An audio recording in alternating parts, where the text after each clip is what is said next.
ауылдың бір шетінен кеп кірдік.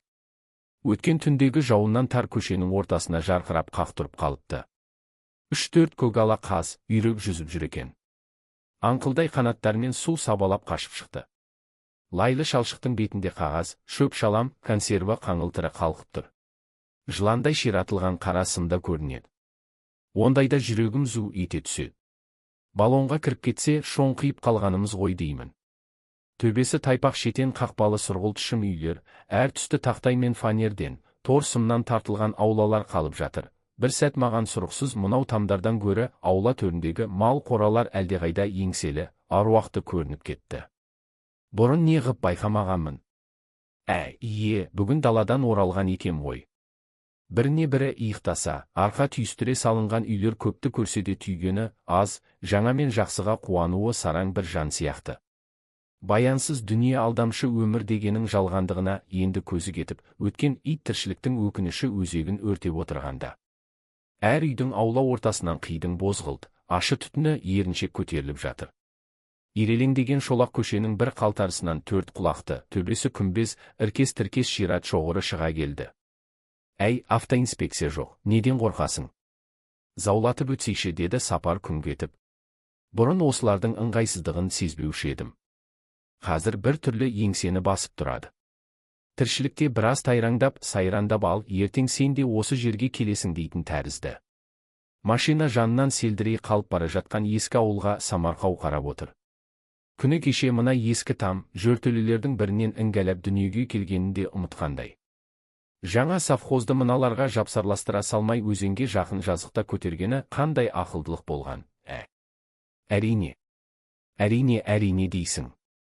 Бірдеңе айтсайшы адам сияқты. Көзіңді сығырайтып қиялдана бергенше. Не айтам? Мәселен. Мола ауылдың ортасында неге қалды? Мынау ескі ауылдағылар жаңа салынған үйлерге, совхоз орталығына неге көшпейді? Неге? Деді Сапар шіңкілдей. Кім біледі? Бір кезде бұл ауылдың да өзінше сәні болмады деймісің. Зиратта ол уақытта қыстаудан шеткері төбенің басында жатқан шығар. Онан бері халық өсті, өрбіді. Там соға бастады. Тұрмыс түзелді. Көңілі зиратпен іргелестігінде ұмытып, жапырайтып үй тұрғыза берді. Міне, өстіп халық еңсесін көтеріп, оңы мен солын тани бастағанда отан соғысы басталып кетті. Зираттар ауыл ортасында қала барды. Дидар, менің бір байқағаным, сенің сөздерің соңғы күндері шақпақ қанттай бірегей. Жай. Түкси ме? Оны мұны жазуды талап қылғандардың көбінің ілкіде, ағаш аяқтанып ақсаңдайтыны болады. Сен не облыстық газет әңгімеңді баспай қайтарып жібергенне әлі ренжіп жүрсің бе? Өкпелейтіндей жазушы емеспін ғой. Олардың сөзінің дегенмен жаны бар, Дидар. Әлгінде ғана мені қостап, әділетсіздік деп сөгіп едің ғой деп бетіне тура қарадым. Оны қайтесің? Сенің көңіліңді жықпайын дегендегім болатын. Қазір сабаңа түстің, енді айту орынды, Дидар, сен алая берме.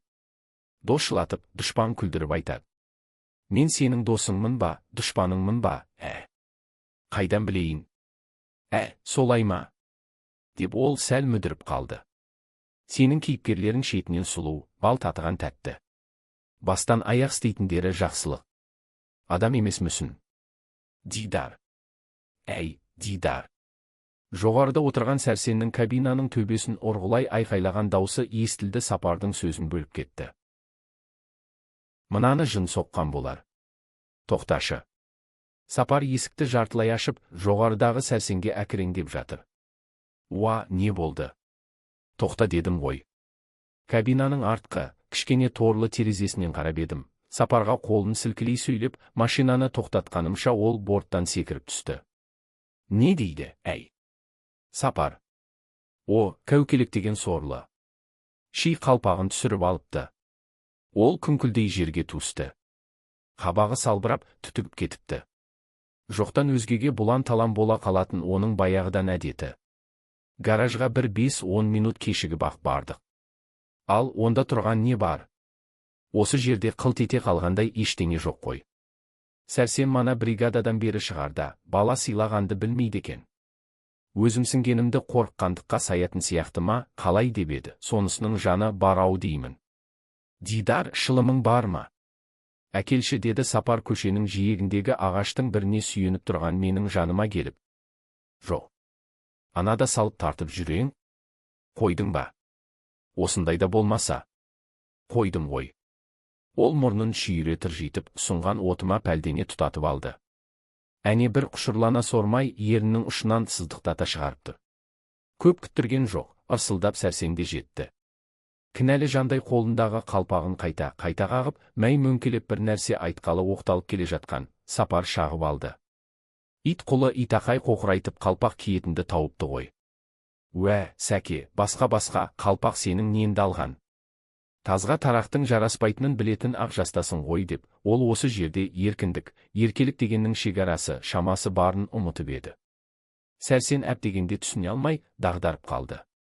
Жаутаңдай маған қарап, мүсәпір күйде тұр. Бетіне қаны теуіп, далаптай боп шыға келген, артынша жүзі қуқыл тартты, қиық көзі онан әрі сығырайып, жұмылып кеткендей болды. Оған ыққан Сапар жоқ. Қайта айызы қанғандай шабынып тұр. Дүниеде біреуді мұқатып, жанын жараладым деп қуанған адамнан азғын болсайшы. Тілің тым өсіп кетіпті, бала. Еркелігің шығар десем өңмеңдейтінді тауыпсың ғой, шошқа, деді Сәрсен. О, қасиетсіз неме? Қойып жібермей ме оңбағанды? Қатты күйіндім. Әйтсе де өзімді өзім ұстап тұрмын. Бұлардың тілге келуінің алды арты осы емес қой деп көңіліме тоқтауда салып қоям. Несі бар? Өтірік пе, ұрынып қалма. Тектен-тек өліп кетіп жүрерсің деймін де нақұрыс. Көрерміз де. Көретін дәнеңесі жоқ. Басқа қолымнан келмесе де, уәдеге беріктігімді білетін шығарсың, шошқа. Жол жаман, ойдым. Түсіп қалып көпірден ауып кетіп жүрмегейсің, деді Сәрсен машинаның кабинасына отырып. Екеуің де оңбаған екенсіңдер ау. Сәрсен мысқылды езу тартып, үндеме, көресіні әлі ақ көрсетемін оған дегендей анық жауыздығын таныта қас қақты. Онысы маған белгісіз. Әйтсе де көңілім алабұртып, бір нәрсені сезгендеймін. Жол жаман, ойдым. Түсіп қалып көпірден ауып кетіп жүрмегейсің. О, не сөз? Өткен жылы бір шофер машинасымен Ақсай көпірінен құлап өліп еді. Бұл Сәрсеннің ісі. Соның қолы араласқан өлім. Арақ ішкен шофер дейді. Кім ішкізді? Тағы да Сәрсен. Жоқ, қандай ішкенде де көпірден құлағандай олмас емес. Соңында келе жатқан Сәрсен оны машинасын бір бүйірден жанай қағып жіберген. Жігіттердің осы болжасы дұрыс. Әрине, өзінің қанды жасыру үшін оған арақ ішкізіп, өзі де жұтып алғаны анық. Дидар, кәне кеттік. Гараждан бұрын кеңсеге соғалық. Сапар қу ғой. Өзінің артық кеткенін сезіп, қарап отырған менің арқамнан қағып қалып, егелеп күледі. Жайшылықта шақпа даусымен сақылдаушы еді. Қазір бір өнер тауыпты, төңірегіндегілерді еліктіре, сиқырлана күледі. Мен де ілкіде онысын аңдай қоймай, ыржалақтай беріппін ғой. Сорлы бала, неменеге мәз боласың дегендей түсімді суыта, езуімді жиып ала қойдым. Жә, шал. Бір ашуыңды қи енді. Бермен кел, түсейші төмен. Кабинаға мен отырып алады екен деп қорықпай-ақ қой. Не деп қорқам? Қорқа болған адамын, деді Сәрсен сыр алдырмағансып. Шынында ол Сапарды кабинадан қуып түсіріп, жасының үлкендігін, бригадирлігін сездіре салмақтанып-ақ қалған. Шыж-быж боп күйінеді. Көшенің ортасында жападан жалғыз қалар деймісің. Амалсыз жоғарыға шығып, іштей күйзеліп отырып қалады ғой. Мейлі сөйтіп сағасына берсін деп ойлаған сияқты еді. Онысынан түк шықпай, мұхаттым ау деген адамы қайта күші алып бара жатты. Жә, шал. Құлақ сал сөзіме. Мына Дидар екеуміздің бір әңгімеміз бар, деді Сапар оны еріксіз қаратып. Қандай әңгіме? Қайдағы әңгіме? Мен түк түсіне алмай далмын. О, не қылған әңгіме деп сұрамақ боп бір оқталдым да, онымнан табан астында айнып шықтым. Өтірік қой. Тілге тиек қып айтқанда. Біле тұра өтірігін шығарғым келмеді. Әрі не айтар екен дегендей әуестік мені де жеңе бастаған. Сәрсеннің қабағы әлі ашыла қоймапты. Қиық көзінің айналасы қызыл жарғақтана долырып-ақ қалған, әлгіндей болмай ысылдап-пысылдап машинадан түсе бастады. Түс алдырмаған болады, онысы баланың тәттіге өкпелегені тәрізді бірдеңе. Шал, Сапар әне-міне дегенше іші бауырына кірердей лыпып жөнелді. Ініңнің бір еркелігін көтере алмадың. Қартайын дегенсің-ау, Білем. Неге білмейін? Нервінің әбден тозып біткеннен әрине. Жоқ, ойының да бір шегі болмай ма екен? Сәке-ай, сізді мен білмесем, мені сіз білмесеңіз ойнап не жыным бар? Қойдым, жаздым, жаңылдым. Шошқа, Сәрсен мұны зілсіз айтты. Манағыдай емес кіресі босап қалыпты. Жаңағы әңгімең не еді? Сөз аралатып кеттің бе, қалай? Ұмытқам жоқ, дей берді де, қалтиып тұрып қалды. Келе жатыр. Кім? Кәне. Көшенің екінші бетінен сұр кителді мосқал адам бері бұрылды. Қайдан шыға келді өзі дегендей бір-бірімізге жалтақтасып, мұнан әрі аузымызды таңданып, босқа тұруымыздың жөні болмас дедік те оны мұна қарастырғансып, машинаның о жақ, бұл жағын түртпектей бастадық. Сапар зып беріп, машинаның тіпті астына кіріп кетті. Жігіттер, жол болсын. Әлей болсын деп Сәрсен іліп әкетті. Сізге келе жатыр ек? Көріп тұрмын. Қай жер екен, әбден тексеріп алмай машинамен жолға шығуларын қате ғой, деді ол төменде жатқан Сапарға үңіліп. Тормозной колодке түсініксіздеу күңкіл естілді. Ізінше беті автолдан қара қожалақтанған Сапардың басы көрінді. Бітті. Түзетілді. Директор да көтеріліп, машина балонын аяғымен теуіп қойды. Бірдеңе түсінетін адамдай қабағын шытып қояды. Мүмкін техника тетігін білетінде шығар. Өмірі былығып жататын жөндеу шеберханасын, гаражды жылан жалағандай тазарттырыпты ғой.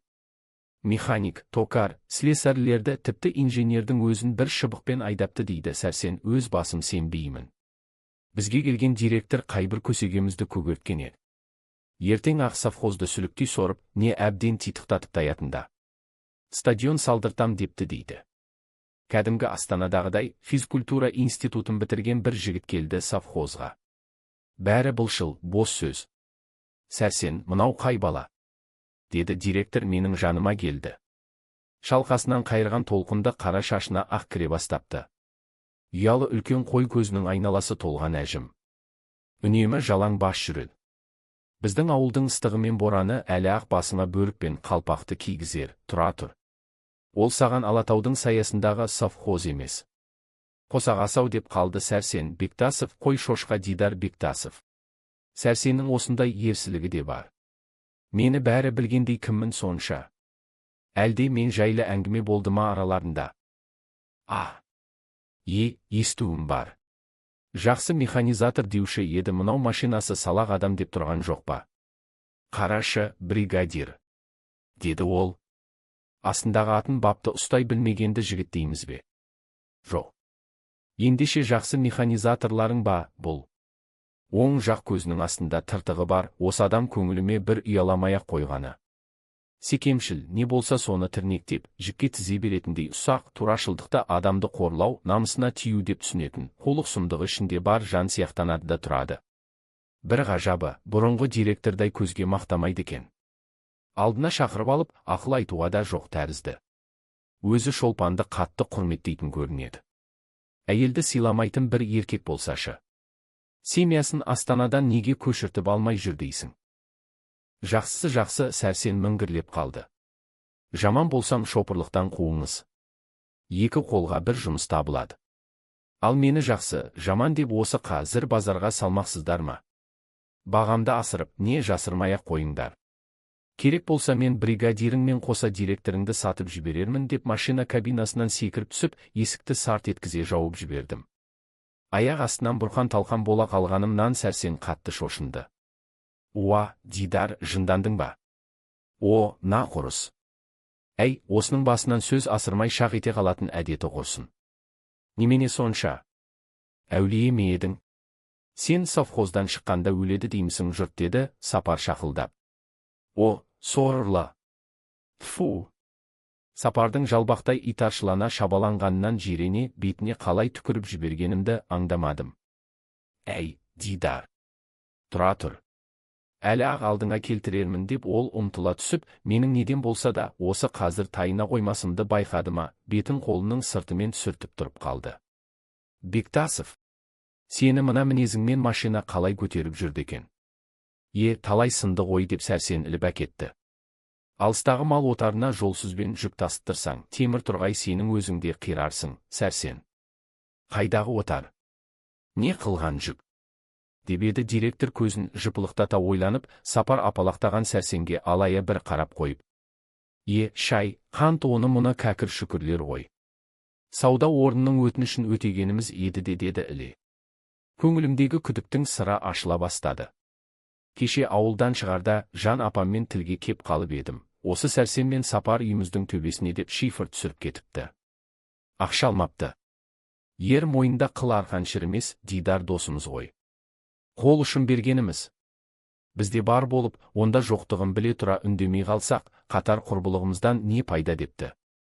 Сапар әрине айта алмады.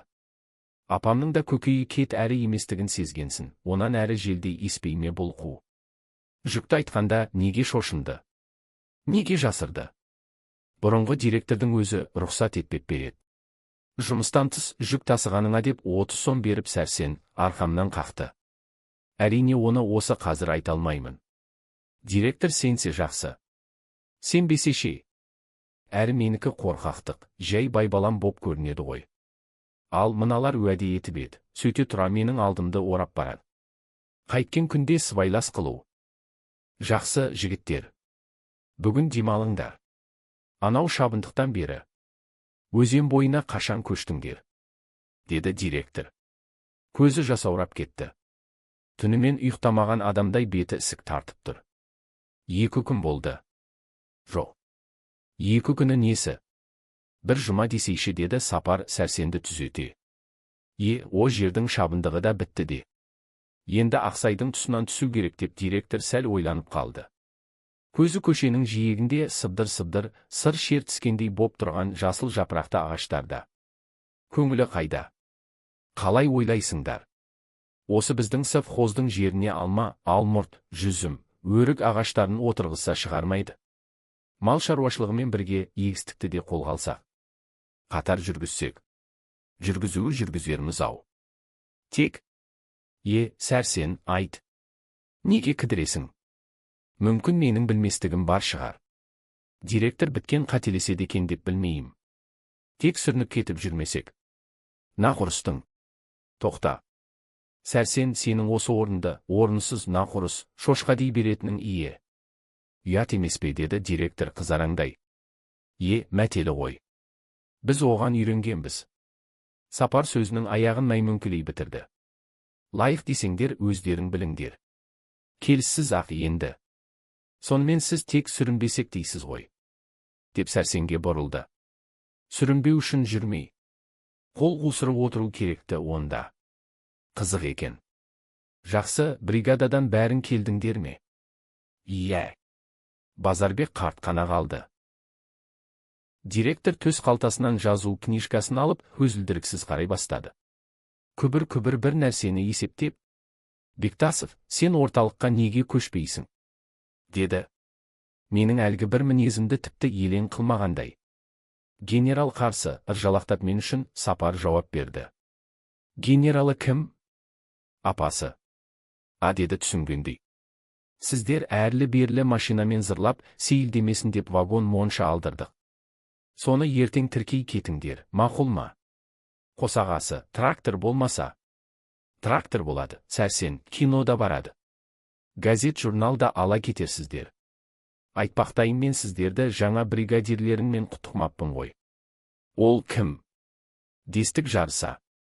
Ел есебі рас болмаға еді. Базарбек қой. Естімеген екенсіздер, деді де, ал жақсы тынығыңдар. Ертең бригада басында кездесерміз. Сәрсенше, оның күнәсі не? Деп қалды Сапар шыдамай. Сәрсенбе. Жай тракторшы бола тұрады да. Жанармай, жағармайды уақытылы жеткізбейді. Өзі қайда болса сонда жүреді демек пе едіңіздер. Бригадирлікті алып жүре алмады ғой. Жақсы жұмыс істесе кейін қайта қоямыз. Бастық қайда қашады? Мүмкін директор болар. Солай емес пе? Әрине. Үшеуміз аң-таң тұрып қалдық. Сұр кителді жалаң бас адам кетіп барады. Өзі қамыт аяқ екен ау. Ирелеңдеген жүрісі қандай қызық. Әне, ол дүкеннің көлеңке бетінде отырған пенсионер қарттармен амандасып жатыр. Айтпадым ба? Қу демеп пе ем? Жер соқтырған жоқ па, шошқалар ау, деді Сәрсен жұлып алғандай шар ете қалып. Қайдағы жер? Әлдеқашаннан белгілі емес пе ол? Деп едім. Сол екен, Сәрсен енді маған тап берді. Біле жүре жасырып табаламақ. Табаламақ бопты мынау Сапар, деді. Әй, сен жындандың ба? Қайдағы таба? Не деп табалайым? Дырду думанымыз көбейіп кеткенін білмеймісің? Бұл соның нәтижесі. Мынау Сапар екеумізден өзге кім сені адам санап жүр? Мен адам емеспін. Жай, шал. Болды ғой енді, деп Сапар оның иығына қолын салды. Сәрсен селк ете түсті. Осы шын нервіне ау. Менің бағанағы айтпақ болғаным. Қалай қарайтындарыңды қайдам? Жас ет, тентек судан да құр емес еді үй. Біздігінде болсақ. Дидар білмейді ғой. Шақыруымның себебі бар. Мотоцикл алғамын. Соны жуғаным болсын. Сәрсен екеуміз әлі үрпейісіп тұрмыз. Қыдырыстап жаман үйреніп қалдық қой. Ар жағымыз жек көрмей, қайта елбете түскендейміз. Өз басым осы бір сезімнен қатты шошынып, араққа бой үйретіп алған жоқпын ба екем, ішпей жүрсем де көңілімнің селт ете қалуын қарашы. Мейлі соңғы рет бір сілтеп көрейінші деп ширықтым. Астыңа ат мінген екенсің. Құтты болсын. Оны жууың әбден дұрыс. Не сөз бар? Кеттік ендеше. Сәрсеннің кейде өстіп, даусын көмейден қырылдата шығарып бес батпан бола қалатыны бар. Қазірде сонысын істеп гүр-гүр етіп тұр.